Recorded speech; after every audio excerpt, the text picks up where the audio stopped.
ഈ സംസ്കാരമായി മുന്നോട്ട് പോകുവാൻ തന്നെയാണ് ഞങ്ങളുടെ തീരുമാനം. ആരുടെ എതിർപ്പ് ഞങ്ങൾ വിലവെക്കുന്നില്ല. ഒരു പ്രാണിയെ വധിക്കുന്നതിനുള്ള ആനന്ദമല്ല അവരതിലൂടെ ചെയ്യുന്നത്. അമ്പലങ്ങളിൽ പാലഭിഷേകമുണ്ട്, നെയ്യഭിഷേകമുണ്ട്, ഭസ്മാഭിഷേകമുണ്ട്. അപ്പൊ ഇതെല്ലാം ഒറ്റയടിക്ക് അവസാനിപ്പിക്കണമെങ്കിൽ ആരെയാണ് വധിക്കേണ്ടത്? ഗോവിനെ.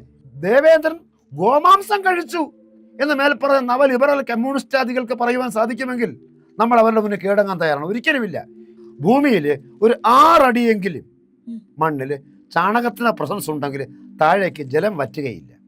കണ്ണിൻ്റെ അഴക് വർദ്ധിപ്പിക്കുന്നത്, ചുണ്ടിൻ്റെ അഴക് വർദ്ധിപ്പിക്കുന്നത് ഇതൊക്കെ തന്നെ ഗോമാതാവ് കുഞ്ഞിന് ജന്മം കൊടുത്തു കഴിയുമ്പോൾ വരുന്ന മഞ്ഞപ്പാലിൽ നിന്നാണ് ഉണ്ടാകുന്നത്.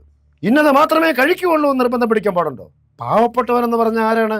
സാമ്പത്തികമായി സുരക്ഷിതയില്ലാത്തവനാണ് പാവപ്പെട്ടവൻ. ആ പാവപ്പെട്ടവന്റെ ആഹാരം 400 രൂപ വിലയുള്ള ഗോമാംസമാണോ 40 രൂപ വിലയുള്ള കപ്പച്ചീനിയാണോ? That's my question.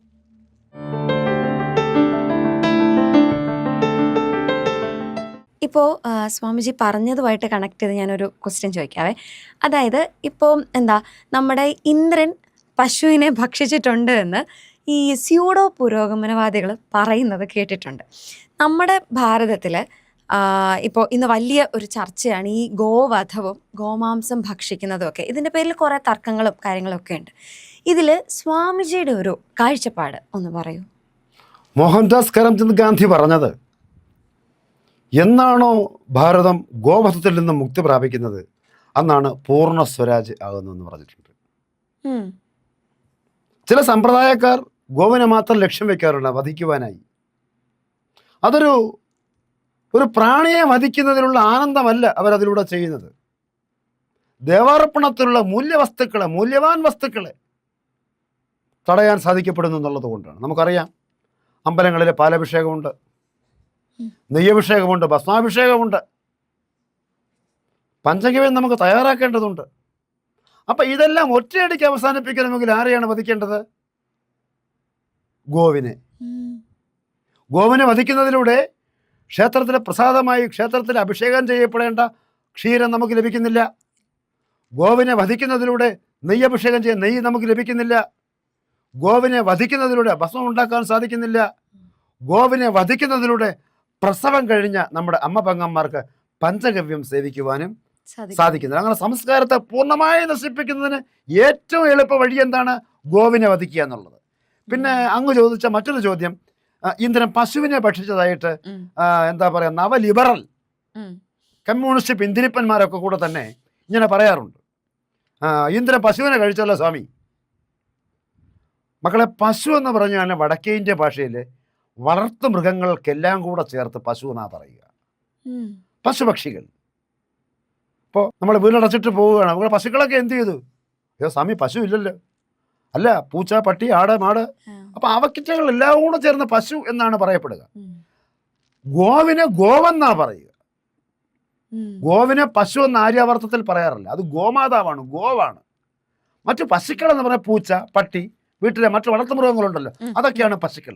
അപ്പോൾ ദേവസത്ത അക്ഷീണരായപ്പോൾ അസുരന്മാർ ദേവലോകത്തിൽ ആധിപത്യം സ്ഥാപിച്ചപ്പോൾ ഇന്ദ്രാദികൾക്ക് പലവട്ടം പലായനം ചെയ്യപ്പെടേണ്ടി വന്നിട്ടുണ്ട്. ആ സാഹചര്യങ്ങളിൽ ഇന്ദ്രൻ ദേവലോകത്തെ രാജാവാണ്. രാജാവ് രജസ്വരനായിരിക്കാം, രജോ ഗുണ തൽപരനായിരിക്കാം. അത്തരത്തിൽ മറ്റു മൃഗങ്ങളുടെ ആടിൻ്റെയോ മറ്റെന്തെങ്കിലും അദ്ദേഹം പുജിച്ചിട്ടുണ്ടാവാം. അല്ലാതെ ദേവേന്ദ്രൻ ഗോമാംസം കഴിച്ചു എന്ന് മേൽപ്പറഞ്ഞ നവ ലിബറൽ കമ്മ്യൂണിസ്റ്റാദികൾക്ക് പറയുവാൻ സാധിക്കുമെങ്കിൽ നമ്മൾ അവരുടെ മുന്നിൽ കീഴടങ്ങാൻ തയ്യാറാണ്. ഒരിക്കലുമില്ല. ഇന്ദ്രൻ പശുവിനെ ഭക്ഷിച്ചതായിട്ടേ പറയുന്നുള്ളൂ, ഗോവിനെ ഭക്ഷിച്ചതായിട്ട് പറയുന്നില്ല. അപ്പോൾ ഇതിന്റെ പിന്നിൽ നടക്കുന്ന തർക്കങ്ങളിൽ വല്ല കാര്യമുണ്ടോ? തീർച്ചയായിട്ടും കാര്യമുണ്ട്. കാരണം നമ്മുടെ പൂർവാശ്രമം തിരുവനന്തപുരത്ത് ഒരു RCC ഉണ്ട്, റീജിയണൽ ക്യാൻസർ സെന്റർ. അവിടെ ക്യാൻസർ പിടിച്ച് വരുന്നവർ കൂടുതലും കോട്ടയം ജില്ലക്കാരും കാസർഗോഡ് ജില്ലക്കാരുമാണ്. കാരണം ഈ മാംസം കഴിക്കുന്നവർക്കാണ് കൂടുതലും ക്യാൻസർ എന്ന് പറയുന്ന അസുഖം ഉണ്ടാകുന്നത്. പിന്നെ നമ്മുടെയൊക്കെ വീട്ടിൽ അമ്മപെങ്ങന്മാരുണ്ട്. കുഞ്ഞുങ്ങൾക്ക് ജന്മം നൽകിയതിന് ശേഷം അവരുടെ ശരീരം പൂർവ്വസ്ഥിതി പ്രാപിക്കണമെങ്കിൽ ഈ പഞ്ചഗവ്യം തന്നെ അവർ കഴിക്കേണ്ടതുണ്ട്. പാല് എത്രമാത്രം പോഷക സമ്പുഷ്ടമാണ്. ഇനി മറ്റൊരു പൊതുവെ മലയാളികൾക്ക് അറിയാൻ വയ്യാത്തൊരു കാര്യം കൂടി ഞാൻ പറയുകയാണ്. അപ്പോൾ ഇത്തവണ തന്നെ മാഘമേളയ്ക്ക് പ്രേഗയിൽ പോയപ്പോൾ ഞങ്ങളുടെ അഖാഡയിലെ മറ്റൊരു മഠമാണ് ബാഗംപരി മഠം. അവിടെ പോയപ്പോൾ നമ്മൾ മലയാളിയല്ലേ, കിടുകിടാ തണുക്ക് കാണാം. അപ്പോൾ എൻ്റെ ഗുരുഭായി ബൽവീർപുരി പറഞ്ഞു, ഗുരുവായൂർ ഗോശാലയ്ക്കകത്ത് കയറി നിൽക്കും, തണുപ്പ് മാറും.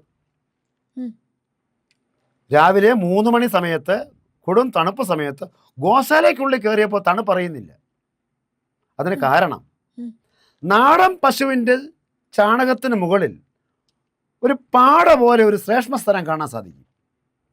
പാട പോലെ നാടൻ പശുവിൻ്റെ ചാണകത്തിൻ്റെ മുകൾ ഉപരിതലത്തിൽ പാട പോലൊരു സാധനം കാണാൻ സാധിക്കും. അതിന് സംസ്കൃതത്തിൽ കരീഷിണി എന്നാണ് പറയുക. കരീഷിണി.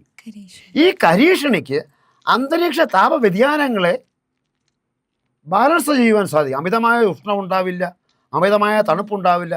ആ കരീഷിണിയുടെ സാന്നിധ്യം ഉണ്ടായതുകൊണ്ടാണ് ഇത്തവണത്തെ പ്രയാഗിലെ മാഘമേളയ്ക്ക് പോയപ്പോൾ തണുപ്പടിച്ചപ്പോൾ ഞാൻ ഗോശാലയ്ക്കകത്ത് കയറി നിന്നപ്പോൾ നമുക്ക് തണുപ്പ് അറിയാതെ ഇരുന്നത്. അപ്പോൾ അന്തരീക്ഷത്തിലെ താപവ്യതിയാനങ്ങളെപ്പോലും നിയന്ത്രിക്കാൻ ആർക്ക് സാധിക്കും? കരീഷിണിയെ കൊണ്ട് സാധിക്കും. കരീഷിണി വേണമെങ്കിൽ ഏത് പ്രാണി ഭൂമിയിലുണ്ടാവണം? ഗോവുണ്ടാവണം. അതുപോലെ തന്നെ ശാസ്ത്രജ്ഞന്മാരോ പറഞ്ഞിട്ടുള്ളതാണ്, ഭൂമിയിൽ ഒരു 6 അടിയെങ്കിലും മണ്ണിൽ ചാണകത്തിന് പ്രസൻസ് ഉണ്ടെങ്കിൽ താഴേക്ക് ജലം വറ്റുകയില്ല. നമ്മൾ തന്നെ താമസിക്കുന്ന വീടിന് പഴയ ചാണകം മെഴുകിയ തറയും ചുമരുമൊക്കെ കേട്ടിട്ടുണ്ടാവില്ല, നമ്മൾ കണ്ടിട്ടുമുണ്ട് ധാരാളം. അപ്പം അത്തരം ഭവനങ്ങളിൽ ചൂട് വലുതായിട്ട് അറിയില്ല. ഇന്നും യു പിയിലൊക്കെ കൊടും ചൂടുള്ള സ്ഥലങ്ങളിൽ ചില ആശ്രമങ്ങളിൽ ഈ ട്രഫോഡ് ഷീറ്റ് ഇട്ടിട്ട് അകത്ത് തട്ടോ പലകയോ അടിച്ചിട്ട് മുകളിൽ ഒരു 1/2 അടി 1 അടി കന ചാണകം ഇങ്ങനെ മെഴുകി പിടിപ്പിക്കാറുണ്ട്. ചൂട് അത് ഭേദിച്ച് താഴേക്ക് വരികയില്ല. അപ്പം അതുപോലെ തന്നെ ഇന്ന് ഈ നവലിബറൽ ബ്യൂട്ടി പാർലറുകളിലൊക്കെ തന്നെ പല പല കൃത്രിമ സൗന്ദര്യവർദ്ധക ഉപകരണങ്ങളും സാധനങ്ങളും നമുക്ക് ലഭിക്കാറുണ്ട്. കണ്ണിൻ്റെ അഴക് വർദ്ധിപ്പിക്കുന്നത്, ചുണ്ടിൻ്റെ അഴക് വർദ്ധിപ്പിക്കുന്നത്, ഇതൊക്കെ തന്നെ ഗോമാതാവ് കുഞ്ഞിന് ജന്മം കൊടുത്തു കഴിയുമ്പോൾ വരുന്ന മഞ്ഞപ്പാലിൽ നിന്നാണ് ഉണ്ടാകുന്നത്. മഞ്ഞപ്പാലിൽ നിന്ന് യാങ്കി സാഹിബിൻ്റെ നാട്ടിൽ പ്ലാസ്റ്റിക് സർജറിക്ക് പോലും ഗോമാതാവിൻ്റെ അകിടിൻ്റെ ഇന്നർ ലെയറാണ് ഉപയോഗിക്കുന്നത്. ഇതിനൊന്നും പോണ്ട, ഈ നിഷ്കളങ്ക പ്രാണിയുടെ പാല് 1/2 ഗ്ലാസ് കുടിച്ചാൽ മതി. യാങ്കി സാഹിബിൻ്റെ ആശുപത്രി പോകണ്ട പ്ലാസ്റ്റിക് സർജറി ചെയ്യാൻ, നവലിബറലിൻ്റെ ബ്യൂട്ടി പാർലറിലും പോകണ്ട സൗന്ദര്യം വർദ്ധിപ്പിക്കാൻ. ഈ നിഷ്കളങ്ക പ്രാണിയുടെ 1/2 ഗ്ലാസ് പാല് മാത്രം കുടിച്ചാൽ മതി. രോഗങ്ങൾക്കുള്ള പരിഹാരം അവിടെയുണ്ട്. അതുകൊണ്ട് ആചാര്യന്മാർക്ക് ഗോവിനെ സംരക്ഷിച്ച് തീരുള്ളൂ. ഗോ ഹന്താപകാരിക്ക് വധശിക്ഷ നൽകണമെന്നാണ് വേദങ്ങൾ പറയുന്നത്. ഗോവിനെ സംരക്ഷിച്ച് തീരുകയുള്ളൂ. കാരണം നമ്മുടേത് ഞങ്ങൾ ആചാര്യന്മാർക്ക് ഇക്കാര്യത്തിൽ ഒന്നേ പറയാനുള്ളൂ, ഈ സംസ്കാരമായി മുന്നോട്ട് പോകുവാൻ തന്നെയാണ് ഞങ്ങളുടെ തീരുമാനം.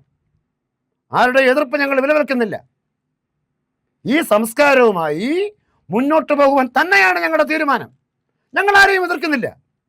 ഞങ്ങളെല്ലാവരെയും സ്വാഗതം ചെയ്യണം. നിങ്ങളെല്ലാവരും കടന്നു വരൂ, സനാതനത്തിൻ്റെ പാതയിലേക്ക് മനസ്സിലാക്കൂ ഇതിൻ്റെ സത്യത്തെക്കുറിച്ച്, ധർമ്മത്തെക്കുറിച്ച്.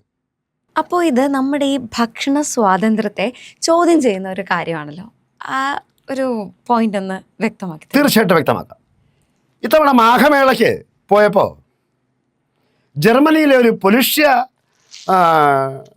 അദ്ദേഹത്തിന് ഷൂട്ടർ എന്നാ പറയുക, നമ്മുടെ ഇവിടെയൊക്കെ കമാൻഡോ എന്ന് പറയുമല്ലോ, ഒരു ചെറുപ്പക്കാരൻ്റെ പയ്യനെ പരിചയം, shooter. Baba I M shooter from German police. അപ്പോൾ അദ്ദേഹം പറഞ്ഞു, ഞങ്ങളുടെ പാഠ്യപദ്ധതിയിൽ ബാബയുടെ നാട്ടിലെ 2 പേരെ കുറിച്ച് പഠിക്കാനുണ്ട്. അപ്പോൾ ഞാൻ ചോദിച്ചു, ആരൊക്കെയാണത്? മിസ്റ്റർ വീരപ്പൻ.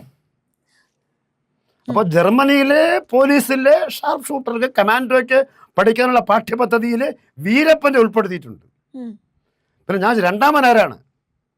രണ്ടാമത്തെ ആൾ പറഞ്ഞത് ഒരു വലിയ നേതാവിൻ്റെ പേരാണ്. ആ നേതാവ് ഒരിക്കൽ പറഞ്ഞു, പാവപ്പെട്ടവൻ്റെ ഭക്ഷണം 40 രൂപയുടെ കപ്പച്ചീനിയാണോ 400 രൂപയുടെ ഗോമാംസമാണോ? പറയൂ.